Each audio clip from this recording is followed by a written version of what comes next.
obligé wu ma en tant que politique. wala dara man affaire ba may analyser bi nga commencé analyse bi nii dama taxaw di la déglu. je vous le dis peut-être mais peut-être mais man j'ai suivi une formation purement économique. man je suis sortant de l'ENEA. école nationale d'économie appliquée. xam nga c'est pour cela que quand il a commencé d'argumenter. di wax des choses économiques. ma may ko nopp. attentivement moo tax ma ni ko. juste xam nga parenthèse nga cité ma. produit yu ciblé. c'est pas xam nga actuellement man dama lay répondre foofu. xam nga comme vous l'avez dit. allez-y xam nga tey jii ba may commencer di analyse économique. xam nga ni carrément nekkuma di wax ci politique. nekkoon génn naa domaine boobu. maa ngi xam ci un peu politique. mais non man non comme ça bu may analyser. voilà bu may analyser économie ñàkk génn politique mais bu may analyser économiquement ngay wax lépp luy politique dama koy tegee fële. lépp luy intérêt personnel wala intérêt parti wala intérêt état dama koy tegee à côté xam nga lu tax parce que là on parle pour les Sénégalais c'est-à-dire un individu supplémentaire est un consommateur potentiel c'est-à-dire xam nga sànq foofu laa commencé moo tax ma ni la wàññi yi ñu wàññi woon déjà dafay am baisse ci économie bi parce que ça va nous faire perdre plus de 50 milliards annuellement léegi nag ma waxaat la man la am na produit yoo xamante ne dafa yokk peut-être bu ñu ko doon cité mën nañ fi fanaan parce que économie noonu la tey day wàññeeku suba mu yokk justement léegi nag loolu noonu lu tax muy yokk bu fekk comme vous l'avez dit xam nga économie bu fekkee def nga formation économie di nga comprendre lu may wax mooy le fait que type de circuit yi dafa bëri c'est-à-dire distributeurs yi tey jii dafa am grossiste détaillant ak yenn kii yi am vente yoo xamante ni vente directe lay nekk mooy circuit direct c'est-à-dire client bi ak entreprise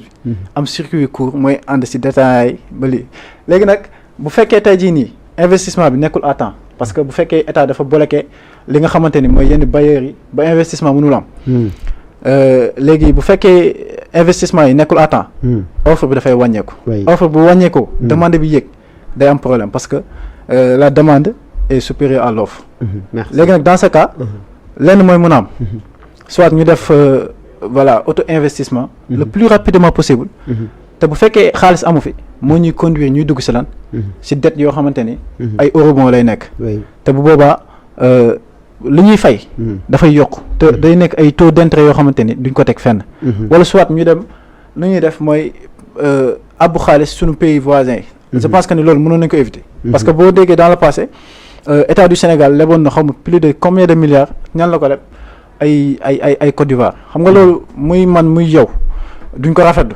parce que dañ naan ñu nag Côte d'Ivoire normalement concurrence la war a nekk mais tey jii bu ñu ñëwee di sekkante ak ñoom ay dette y a problème voilà merci dinañ si ñëwaat Moustapha par rapport ak financement bi mu nekk financement endogène boo xam ne 90% fii Sénégal la ñuy fortaatoo loola Babouka plan bi daanaka déjà ba ngeen ko annoncé fan ngeen ko war a defee ak itam si jamono ji ñu nekk critiqué nañ ko si côté bu nekk déjà forme bi rek laataa ñuy dugg tey si fond bi d'ailleurs aussi si lu soxal fi ngeen ko defee sax waa assemblée nationale la ñu bëri loolu moom wax nañ ko parce que c'est une chose beaucoup plus sérieuse quand même waa APR dàq ñu itam jéebaane yëf yi si yoon parce que jàpp nañ ne loolu noonu ñu ko def dëppoowul ak li méngoog li war a am déjà yow kay est-ce que quand même forme bi déjà mënees na noo jàpp ne wala boog ñu bëri nee nañ échoué ngeen ko financement bi itam mu nekk financement endogène boo xamante ni 6 000 et quelques milliards la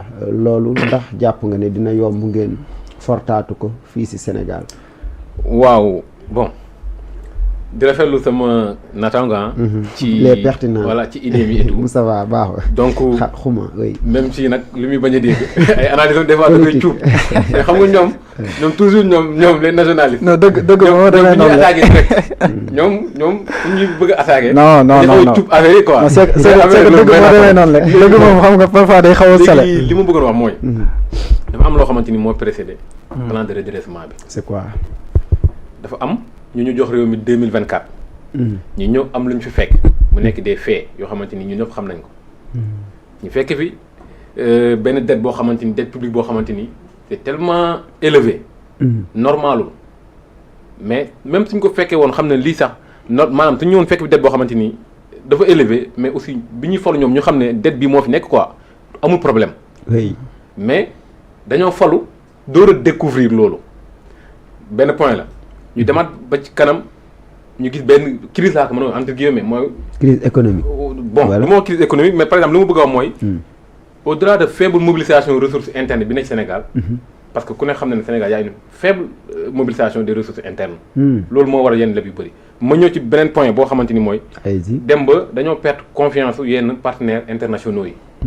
pour citer benn bi ñu naan FMI exemple.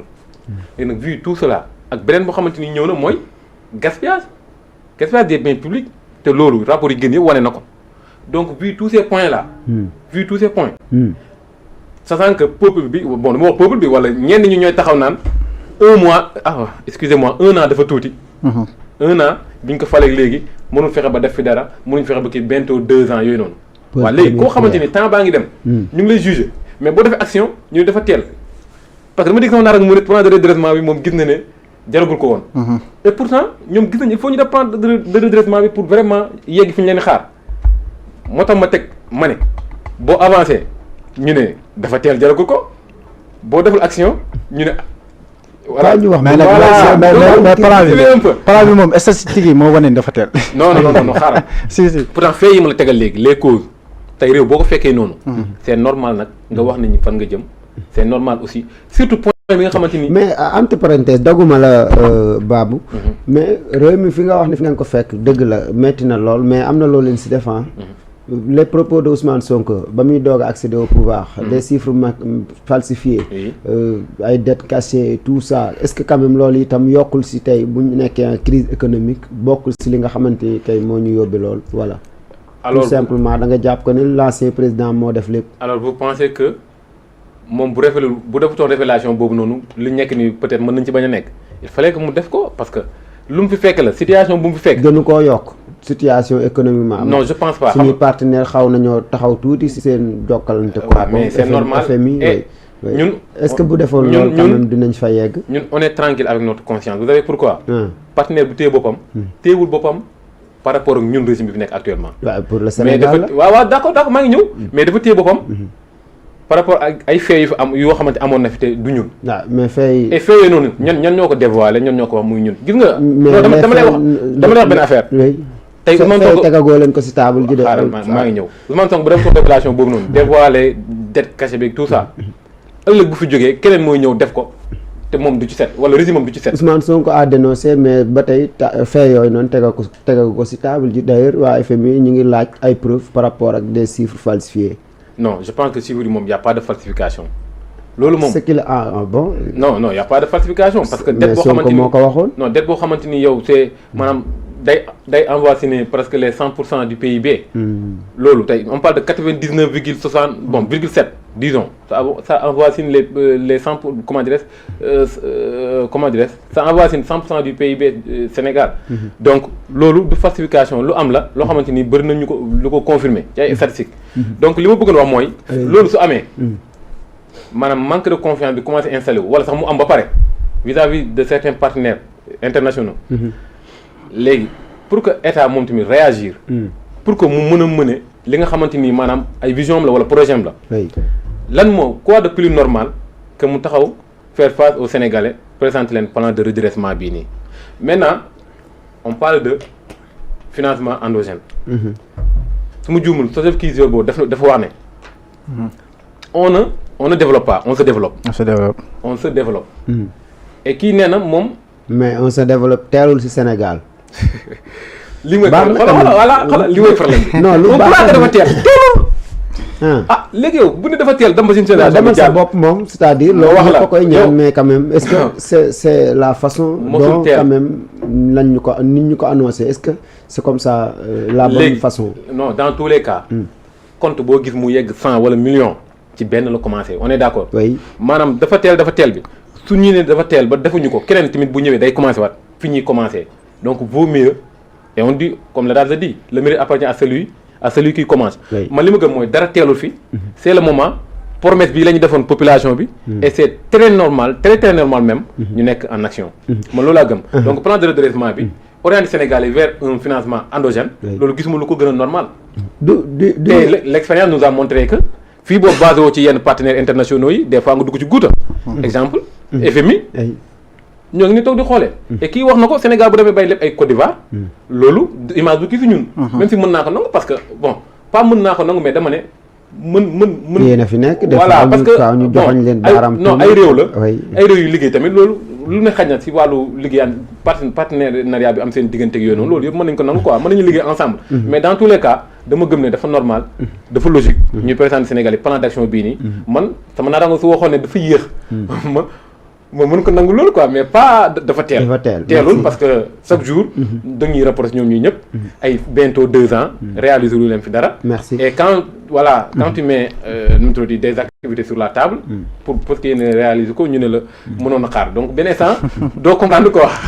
merci kii Moustapha plan bi déjà yow comme que wàllum koom-koom la xam nga si lu bëri déjà ndax du nekk xëqatal nit ki ba mu sës si miir bi le fait que quand même war a jëlewaat ay mbir si ñenn ñoo xam ne donte fay impôt moom c'est obligatoire ñëpp a ko war a def mais quand même gis nañ korog bi mu koy dévoilé moom le premier ministre àdduna jëmale si les influenceurs entreprises yi ñooñu yëpp te aussi buñ citewee déjà rek côté BTP bi dañu jànkonteel ak ay jafe-jafe yu am solo d'ailleurs chef d'entreprise yi sax récemment semaine si ginnaaw génnoon nañ di def ab conférence de presse par rapport ak yëf yi niñ koy doxalee ndax loolu noonu nekkul sës nit ki ba mu sës si miir bi te itam est-ce que loolu baax na si société bi maanaam ñëpp ñoo xamante ni xëy na ñu ngi doon xaar dara quand même ñu gën leen a mën a xëqatal daal ba ñu war a di jëlee lu bara teg si table donte loo xamante ni war na mën a am mais est-ce que c'est la bonne manière